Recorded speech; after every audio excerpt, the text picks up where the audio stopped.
अब पुलिस पूरे action mode में दिखाई दे रही है और 9 लोगों के खिलाफ मामला दर्ज कर लिया गया है। तो मध्य प्रदेश के बुरहानपुर में धार्मिक स्थल को लेकर जबरदस्त तरीके से पत्थरबाजी हुई थी, जिसमें कई लोगों के घायल होने की भी जानकारी मिली। अब इस मामले में पुलिस ने 9 लोगों के खिलाफ केस दर्ज किया है। मुस्लिम पक्ष के 9 लोगों के खिलाफ केस दर्ज हुआ है, जबकि हिंदू पक्ष के 2 लोगों के खिलाफ मुकदमा दर्ज किया गया है।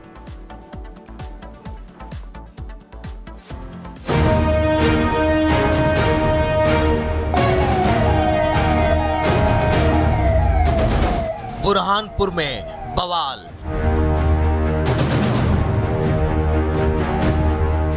साजिश पर उठे सवाल।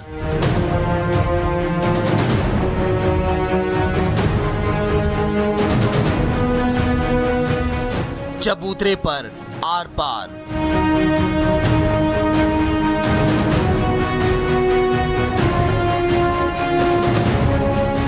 जगह जगह बिखरे पत्थर।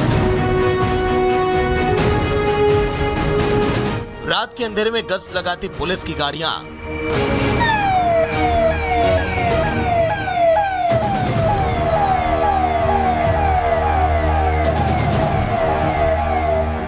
तस्वीरें मध्य प्रदेश के बुरहान की हैं, जहां जमीन के महज छोटे से टुकड़े पर बने एक चबूतरे को लेकर विवाद इतना बढ़ गया कि 100 से ज्यादा पुलिस कर्मियों को तैनात करना पड़ा और मौके पर शहर के सभी थाना प्रभारियों को बुला लिया गया।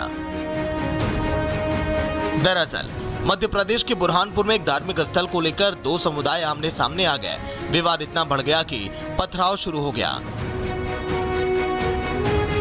4 लोग घायल भी हुए हैं। घटना की जानकारी के बाद पुलिस प्रशासन में हड़कंप मच गया है। मौके पर पहुंची पुलिस फोर्स को बाहरी थानों से अतिरिक्त पुलिस बल तक बुलाना पड़ा, तब जाकर कहीं मामला शांत हुआ। चबूतरे को लेकर के विवाद हुआ था, तो जिसको लेकर के यहाँ पे नायब तहसीलदार और साथ में पुलिस फोर्स समझाने का प्रयास कर रहे थे। तो समझाने के दौरान ही दोनों पक्ष आपस में भिड़ गए। उसके बाद में कुछ घटनाक्रम आपस में लड़ाई झगड़े का तत्काल पुलिस फोर्स मौके पे पहुंच गया है और यहाँ पे स्थिति अभी नियंत्रण में है। हल्का फुल्का हुआ है, इसमें 1-2 लोग भी हैं, लेकिन अभी स्थिति नियंत्रण में है। गांव में एक हफ्ते से विवाद चल रहा है। एक पक्ष का कहना है कि यह धार्मिक स्थल नवनाथ बाबा की समाधि है, वहीं दूसरे पक्ष का कहना है कि ये दरगाह है। दोनों पक्षों ने जिला प्रशासन को ज्ञापन भी सौंपा है। पंचायत में भी इसी मामले को लेकर तहसीलदार द्वारा समझाइश दी जा चुकी है, लेकिन बीते दिन विवाद बढ़ गया और मौका देखते ही एक पक्ष ने पत्थरबाजी शुरू कर दी। बताया जा रहा है कि इस मौके के लिए पहले से तैयारी की गई थी। चश्मदीदों ने यहाँ तक बताया कि बड़ी हिंसा की साजिश यहाँ पर रची गई थी। अगर समय रहते मौके पर पुलिस बल ना पहुंची होती तो घटना और भी बड़ी हो सकती थी। फिलहाल पूरे गांव में सड़कों पर सन्नाटा पसरा हुआ है। पुलिस लोगों से शांति बनाने की अपील कर रही है। अफसरों के साथ भारी संख्या में पुलिस बल गांव में तैनात है। घायलों को जिला अस्पताल में भर्ती करवाया गया है, लेकिन यहाँ सवाल उठता है कि आखिर छोटी सी बहस में पत्थरबाजी क्यों हुआ? आखिर वो कौन सी सोच है जो धार्मिक कट्टरता की आड़ में पत्थरबाजी करने की छूट देती है? यहाँ सवाल ये भी उठता है कि वो कौन लोग हैं जो बार बार सनातनी प्रतीकों को निशाना बनाने का रास्ता खोजते हैं। Bureau report, Republic Bharat.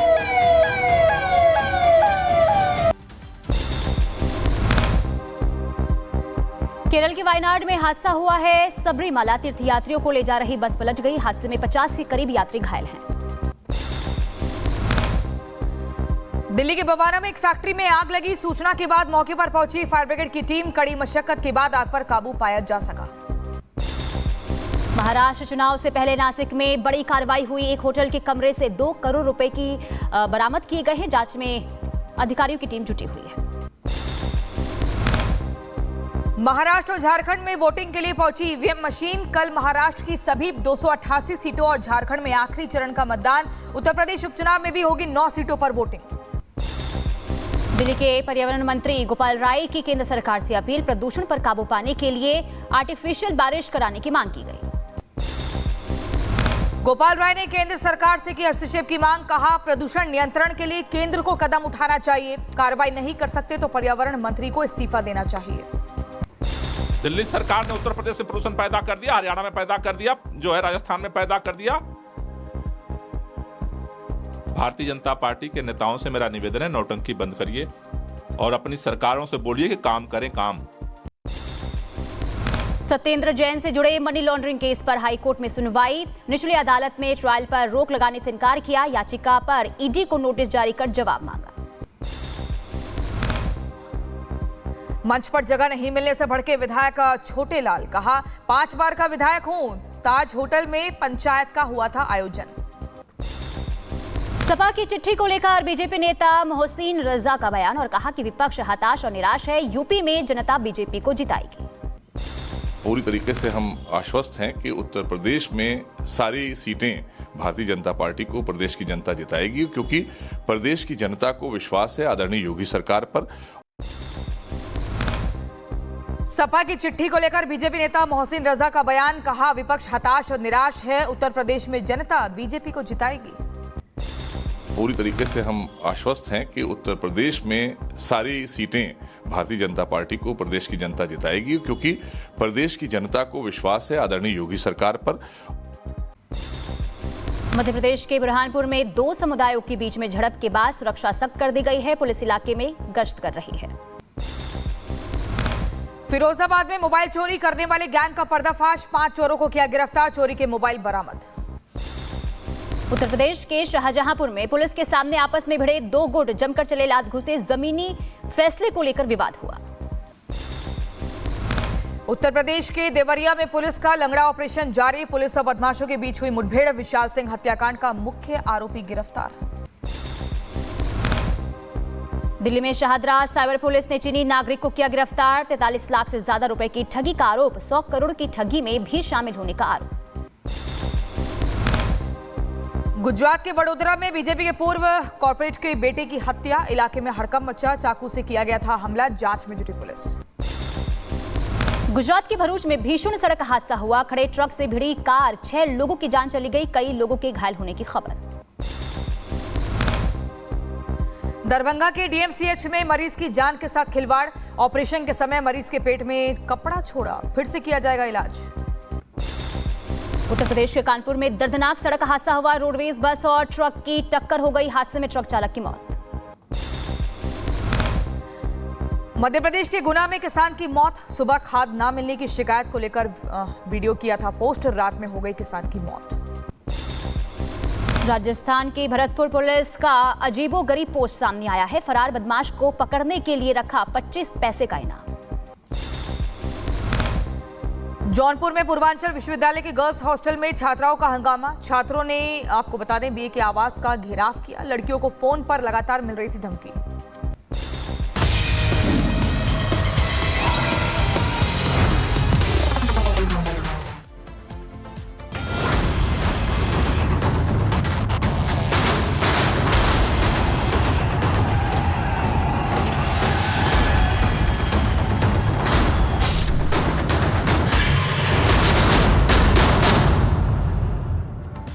चलिए आगे बढ़ते हैं और खबर हिमाचल प्रदेश की बता दें। अब जहां अवैध के विरुद्ध निर्णायक युद्ध शुरू हो चुका है। जी हां, एक बार फिर से अवैध मस्जिद को लेकर हिंदू संगठनों का विरोध प्रदर्शन देखने को मिल रहा है। तो मंडी में अवैध मस्जिद के खिलाफ एक बार फिर से आवाज उठनी शुरू हो चुकी है और इसके खिलाफ एक बार फिर से हिंदू संगठन सड़क पर उतर आए हैं। मार्च निकाला गया है क्योंकि इनकी मांग है कि देखिए, पहले आदेश दे दिया गया था कि 30 दिन के भीतर अवैध मस्जिद को ढाया जाए, लेकिन अभी तक इस पर कार्रवाई नहीं हुई, जिसके बाद अब प्रदर्शन करते हुए हिंदू संगठन नजर आ रहे हैं।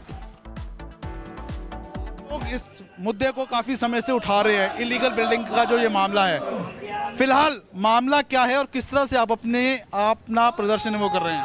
देखिए, जो जेल रोड में अब मस्जिद का अवैध निर्माण हुआ है, उसके जो डॉक्यूमेंट्स हैं उसमें 45 वर्ग मीटर मस्जिद है और 154.78 स्क्वायर मीटर का हमारा देवस्थान है, जो रेवेन्यू रिकॉर्ड में गड़बड़ करके उनके कब्जे में दे दिया। हमारा अभी भी रेवेन्यू रिकॉर्ड में देवस्थान है, उन्होंने उस हिस्से पे भी निर्माण कर दिया है।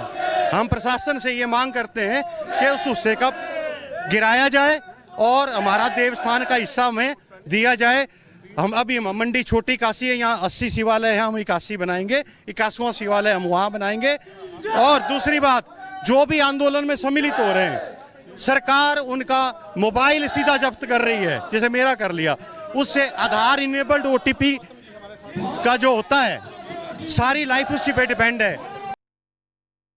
जानना चाहेंगे आज आप लोग जो ये प्रदर्शन कर रहे हैं, क्या मांगे आप लोगों को? देखिए, आज जो है सांकेतिक रूप से हिंदू समाज सड़कों पे उतरा है, क्योंकि पिछले लंबे समय से जो हिमाचल प्रदेश में आंदोलन चल रहे थे, फिर चाहे वो संजौली की बात हो, चाहे मंडी की बात हो, सरकार ने और प्रशासन ने हमें आश्वासन दिया था कि इसके ऊपर समुचित कार्रवाई की जाएगी। लेकिन लंबा समय बीत जाने के बाद भी सरकार की ओर से, प्रशासन की ओर से कोई भी समुचित कार्रवाई यहाँ नहीं की गई है।